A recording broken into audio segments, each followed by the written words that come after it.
So welcome to our very first Lightworker Journeys of Awakening live stream event.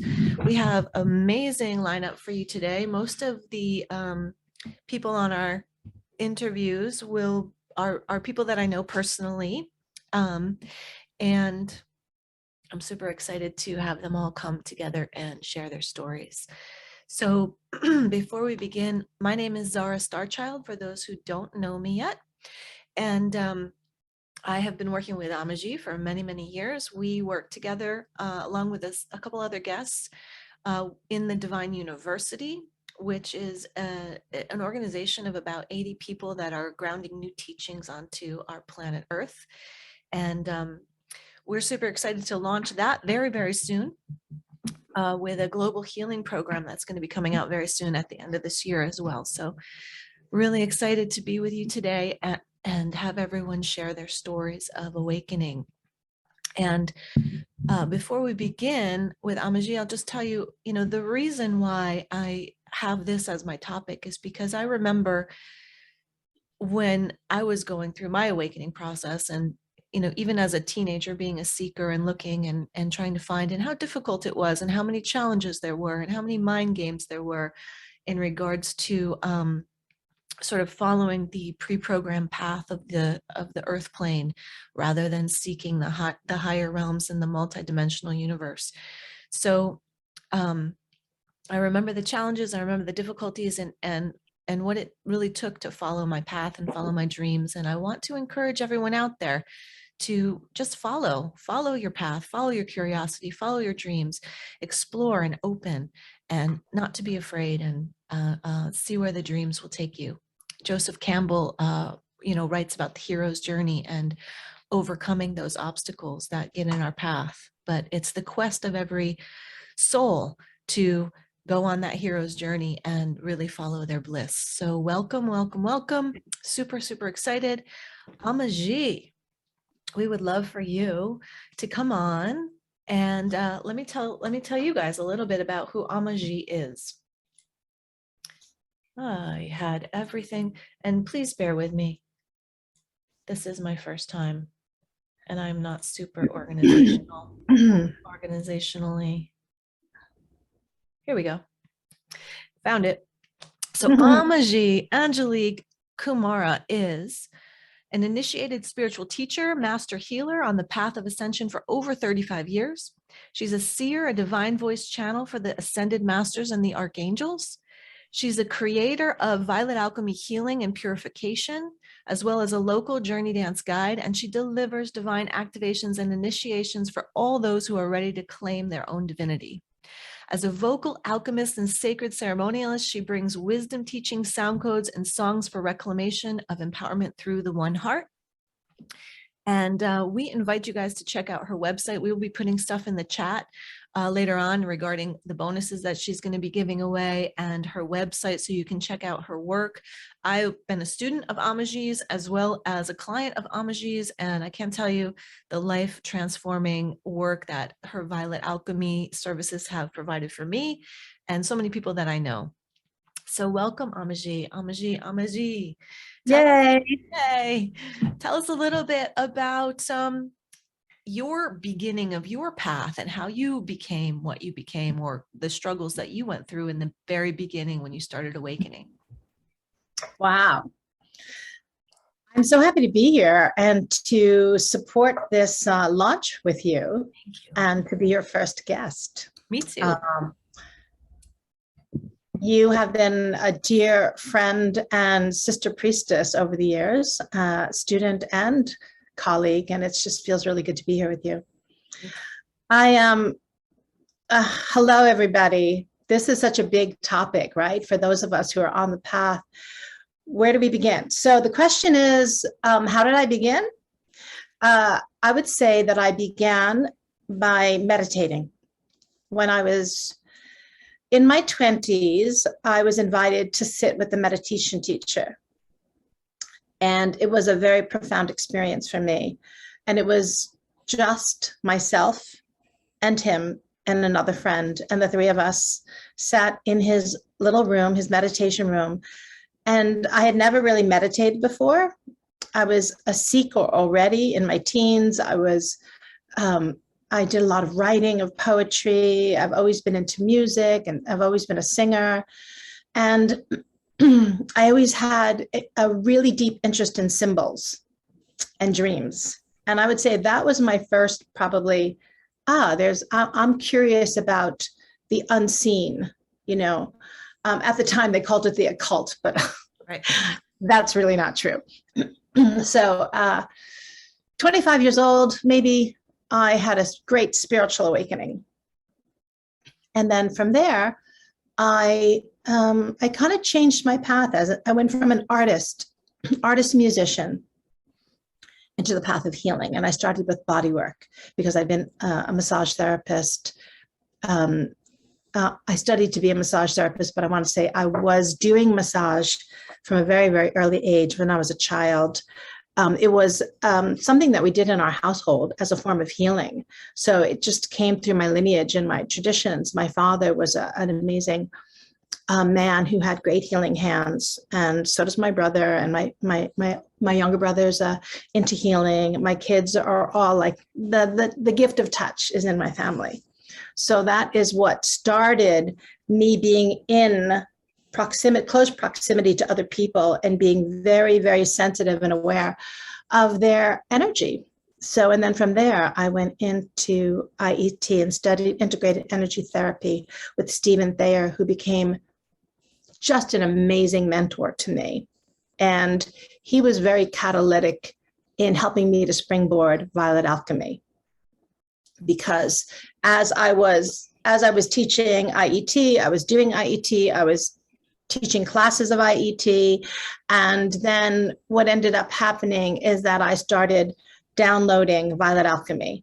And he was the mentor that had already developed a system of healing, who was right in front of me and knew what I was going through. And he was an amazing person for me to speak with, sit with. And he's the one who actually helped me to get it registered, like trademark registration kind of thing. And he did the work for me. I sat next to him and he actually did all the paperwork for me. He was an amazing mentor. Yeah. He really helped me to get on the path.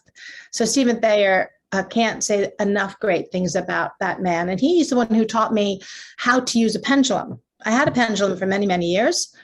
And doing IET and learning how to connect with the angelic realm was an amazing springboard for being able to feel confident when using a pendulum, because I knew who I was connecting with. I was afraid to use a pendulum, just like, well, who am I connecting with, But because I had this deep connection to the archangels and the angels, I was like, oh, I'll connect to the angels. And that's how I started really bringing in all the information, and the angels and masters started coming to me to help me to deliver Violet Alchemy, healing and purification to the world. That's amazing. Thank you. Yeah. What would you say to people? I mean, well, before I ask you that, what do you feel was maybe one of the biggest challenges you had on the path? Like one of the roadblocks that said, you know what, turn off, get a real job. That kind of, everyone has that kind of situation where it's like, you shouldn't be doing this. Go get a real job. Did you have that experience? Never. You didn't. Oh, okay. So you were just on path and you knew it and you were confident in the whole way. Because I went into body work. I became Gotcha. a licensed massage therapist, and I was a very successful body worker. Yeah. And so through your healing hands and through the experience, you knew that it was real. Yeah. So for me, it was like, and it was an easy transition to go from body work and be doing IET and like playing with it a little bit. I would have many clients during the week, and then I would say, hey, I'm doing this new system of healing. Can we take 15 minutes at the end? And everybody was always yes. And then they would come in and they say, well, can I have 30 minutes of that instead of 15 minutes? And so they got used and they loved the combination of deep tissue, half hour of deep tissue and a half hour of energy healing. And it was transformational, because the aches and pains and the physical issues that they had were now being addressed from an energetic perspective, which we know is only going to create more health, whole,ness, and well-being. So yeah, it was an easy transition. And the basis of the IET system, for everyone who doesn't know, is that a lot of the aches and pains in the body are sometimes most often related to emotional energy that's been repressed, that we didn't have, or traumas that we didn't have the ability to process at the time, or the support system to process at the time, that the body holds it, and so creates discomfort, disease, pain. And so the deep tissue work, and then integrating the IET with it, the energy work, helps to unbind the energy body from the physical body. So it's a powerful combination. Awesome. And during that time, I was then developing Violet Alchemy all simultaneously. Yeah. And now what are you doing? Now what am I doing? Yeah. I would consider myself, as far as being an initiated teacher, I've had over the past couple of decades many profound spiritual experiences with the archangels and enlightened masters. And when we say, well, what is the enlightened masters? The enlightened masters are beings that reside in the higher dimensions. We're talking about 5th, 6th, 7th, and above dimensional bandwidths of light. That's hard for us to conceive, but they're very available to us through our prayer, through our meditation. And when we open up our higher self connection, when we open up our body to be a channel, we can have communication, clearer communication. So for many years, we just kept communicating with them, and they kept coming to communicate with me. And during that journey, I would say the initiations that we received through the archangels and then the Christ masters, I had a lot of experiences with Mother Mary, and she who was known as Mary Magdalene, but in the higher realm, she's known as Lady Nada, and Christ, Yeshua, Jesus, who's known in the higher realms as Sananda. I had many experiences with them where they would come to me, and also Kuan Yin, Tara, Buddha, through all the lineages, the Egyptian lineage, the Tibetan lineage, the Hebrew lineage, Hinduism, through India. I had many experiences, and they kept showing me that that it was not one path. It wasn't about, whether you pick one religion. And I mean, there's many paths to spirit, or that which we call God, source. And so the exciting thing I believe about my personal path is I never studied any single one of them. It's not like I said, oh, I'm going to really go into the Bhagavad Gita, or I'm really going to go into studying teachings of, maybe esoteric Christianity or Judaism. I never did any of them. I grew up Lutheran. By the time I was 16, 17 years old, I left the church because I was like, come on, Jesus, there's something more than this. And I started my training, my path through meditation, working and learning about all the different paths that were there. And then having communication with the masters, it was beyond what was happening on our planet. I knew that it was through the star systems, and it was through the universe that the real teachings were coming in. So what do I do now? I stream languages of light.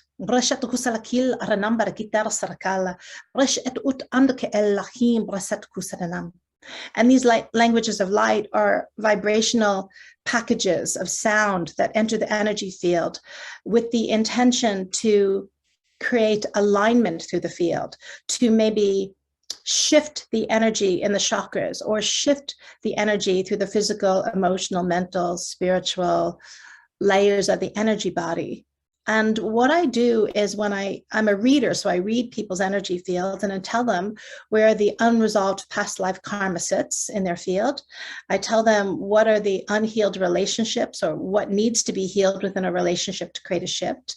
I look at the traumas that may be the cause core root of the issues that as an adult they're having, whether it be addictions or anxiety or depression. So through the languages of light, through the violet alchemy system, we can easily read whether or not someone needs purification, which is the removal of these lower vibrational attachments that get stuck in the energy field or get magnetized to the energy field because of the unhealed wounding or traumas or belief systems that you may have, that you're carrying from the many experiences that you've had in your life, or they can be from living in a very toxic environment or working in a very toxic environment. People can get these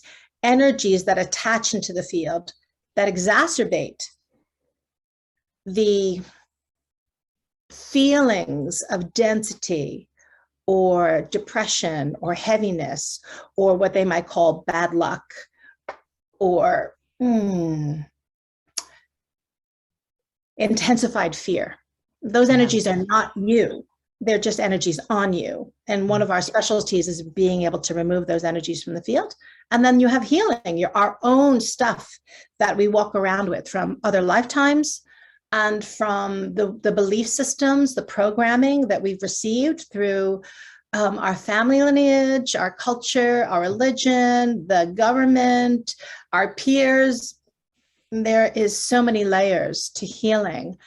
And I'm not trying to say that it's difficult, but it is our responsibility to step forward to say,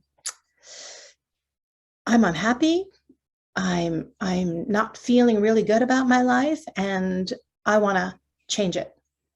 And stepping forward, knowing that you have the power to do so, is what we always try to remind everybody, that when you look at yourself physically, emotionally, mentally, spiritually, you're going to have a lot more luck, in creating significant change and embodying a new way. Yeah. And I just want to say that Amaji is a master at clearing density from the field, and it is transformational for people that are feeling really dense. And that is the first layer of getting all of the gunk out of the field. And then you can really look at what's there. But that gunk clouds your perception of who you are because it's so heavy. So you feel like that heaviness is you, and it's not you. Exactly. And Eckhart Tolle has a very powerful book called The Power of Now, which talks about the pain body. And it's a really interesting perspective to look at what these dense energies are. So I do recommend that book if you're interested in kind of getting a different perspective on what these energies are that could possibly be affecting you in a negative way, rather than them coming from within. They're not necessarily coming from within, which is an important distinction to make. Very much so. Very much so. So, and we teach that too. Right now we have 10 people that we're teaching this purification system too. Yeah, because I went through it and I found it to be amazing, and on my clients as well, amazing work, the purification system. And so she's teaching it now, and she'll be teaching it in the future as well. Yeah. And you can reach out to her as a client or as a student if you want to learn more about it. But before we click off and move to the next person, Amaji, I would love to hear what you might want to say to someone who is in the beginning phases of awakening. And I think maybe you just said it about saying, I'm ready for this. But what would you say to somebody that's like on the fence? I'd say it's essential to invest in yourself, to invest in yourself, meaning take the time to research the kind of healing modalities that are out there that you might resonate with. Not every healing modality is for everyone. You would want to find the right teachers that have the experience, the knowledge, the wisdom, and honor those teachers and make sure that you're doing what you need to do to create your higher self connection.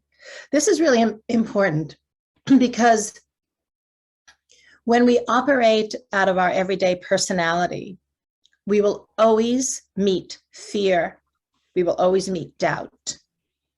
And when you develop a higher self connection, so what is the higher self connection? The higher self connection is when we begin to connect to a higher part of ourself that resides in a higher dimensional bandwidth of light. So people talk about being star seeds, or light workers that have connection to Pleiades and Sirius, Arcturus, and different star systems, or have had experiences in past lives through different shamanic traditions. And this is real. I mean, we have lineages here. I think it's really important that we investigate that lineage, so to speak, and find what works for you. And I would say that for me, my biggest challenge is that I held this belief that I was alone a lot of the time. Yeah. The star seed or the light worker believes they're alone, and you're absolutely not. There are thousands and thousands and thousands of people. Find the groups that you can connect with people so that you can know that you're not alone. And for me, I was not following someone else's system. I was creating a system and downloading a system and having stronger connections to the enlightened masters than I did with humans at times. And I felt very alone on the path. Like I didn't have a lot of people that I could call up and say, "Oh my God, I just had this download, and what do you think?" There wasn't a lot of people when I first started. Now there's plenty of people. I have a very large community of people that I could reach out to, but at the time I didn't. And so you don't lose faith. Absolutely, don't lose faith. Just that's why meditation is so important, because meditation will keep you out of your head. When you activate your pineal gland and you stay out of your head, you'll drop into the heart, which is really the greater brain. And you will be able to step forward with a lot of more impassioned desire. And when you align your will with the greater will of your being, you cannot not do it. Yeah. And never wait for anybody else. That was my big thing. I never waited for anyone else. I used to wait. I used to be like, I really want to go to that talk about UFOs. I really want to go into New York City to go to that something where all the spiritual people, and I would try to get people to do it with me, and I couldn't find people to do it with me. And then I realized I am only holding myself back. So then I started going and doing everything alone, because I wanted to do it. Yeah. And that was important. That was a big step. And I did not have to wait for anybody, and I didn't need anybody's permission but my own. That's awesome. Yeah. That's awesome.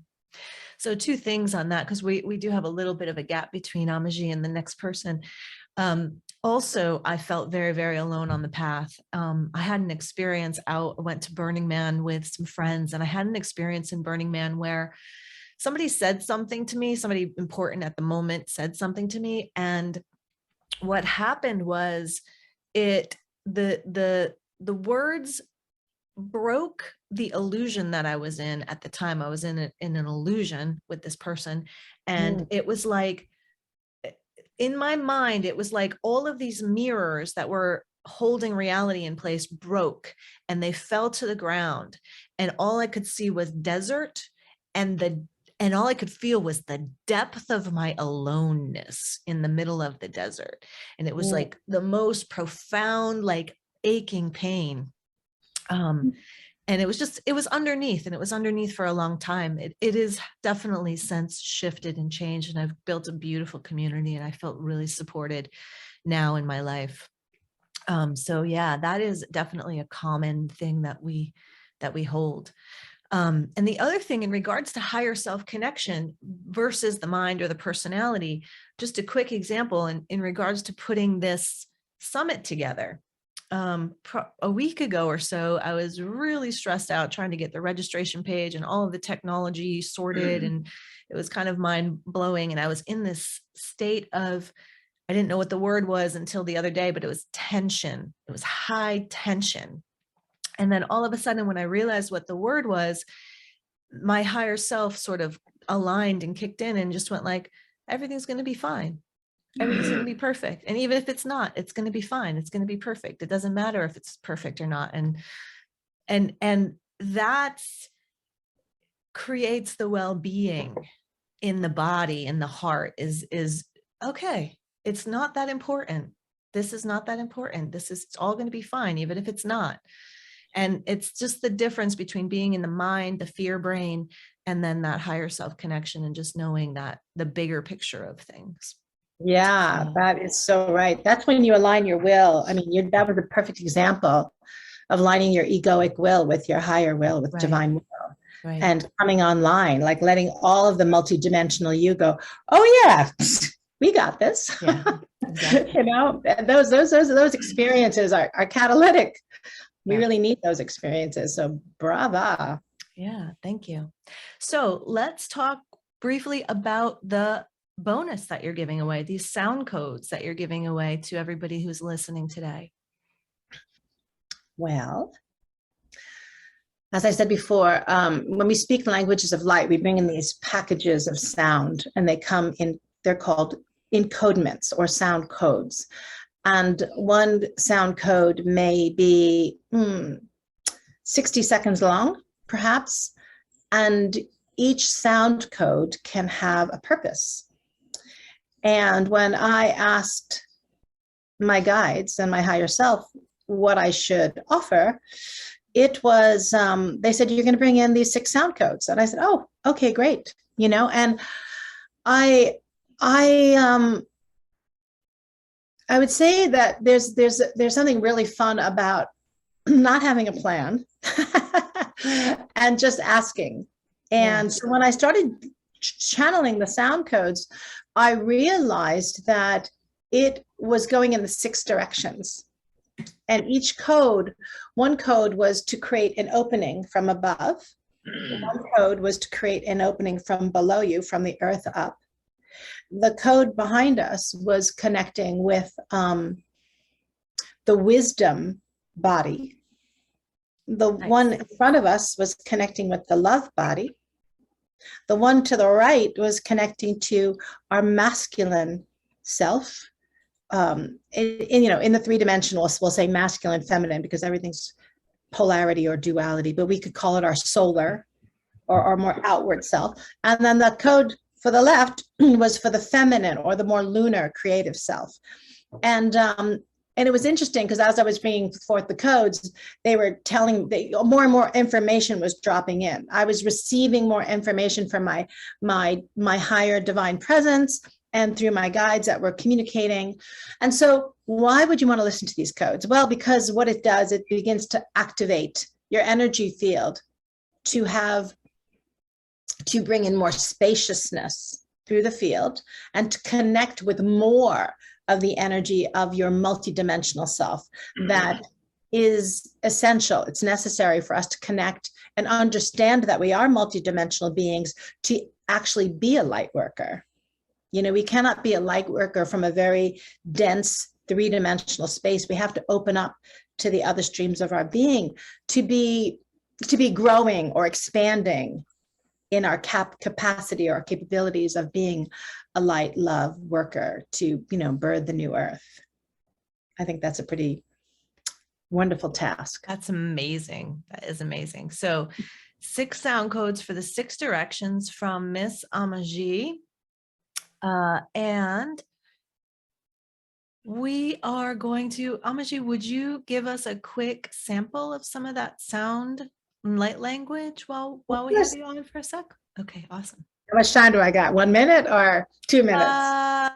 Take 3. Ooh. All right. So I invite you, the best way to receive a sound code is either to look into my eyes as you hold a very vertical energy, this beautiful pillar of light that's through your body, knowing that all of the energy centers or chakras are connected to that. And then you have these layers of the energy field. You can also close your eyes and just receive through that way, but I'm going to try transmitting through my eyes and my field. So as we open up this space, I make a higher self connection. I can feel it coming in already. We ask that the portal be open. And we greet you from the realms of illuminated love. Breathe into the heart. And before we offer these sound codes, we ask you to exhale, send your energy down into the earth. This is very important that you always keep your grounding wire. You know, light worker 101, never leave your body. Expand your energy field, but do not leave your body. The more that you ground into the earth, the more that you will be able to keep the higher vibrational frequencies through your energy field.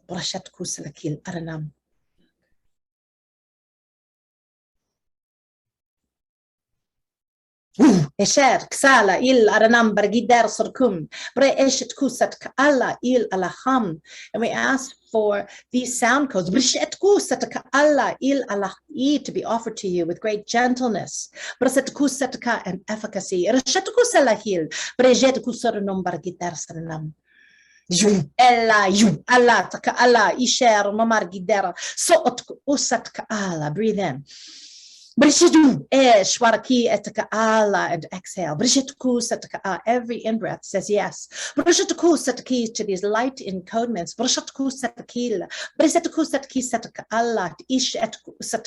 that come through our divine presence, to activate the excitement, the divine knowing that lies within you, for this wonderful opening, to align ourselves with the multi-dimensions of our being. For it is truly a gift to have this greater awareness that we are divine. Universal law says we are divine. And the light worker is the one who steps forward, wishing to embody this.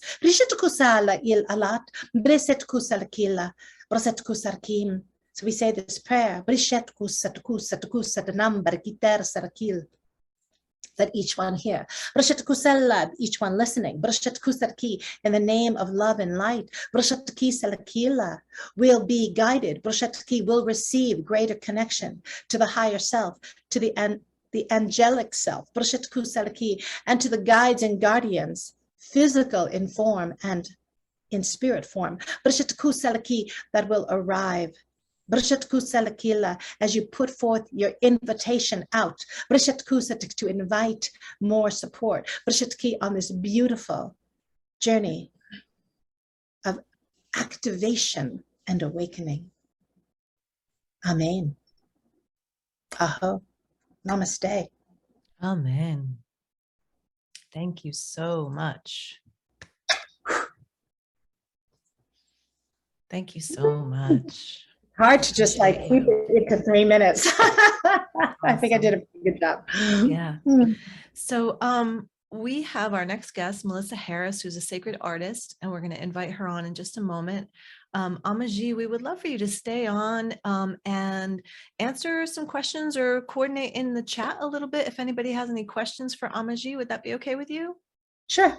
Awesome. All right. So we're going to take Amaji off of the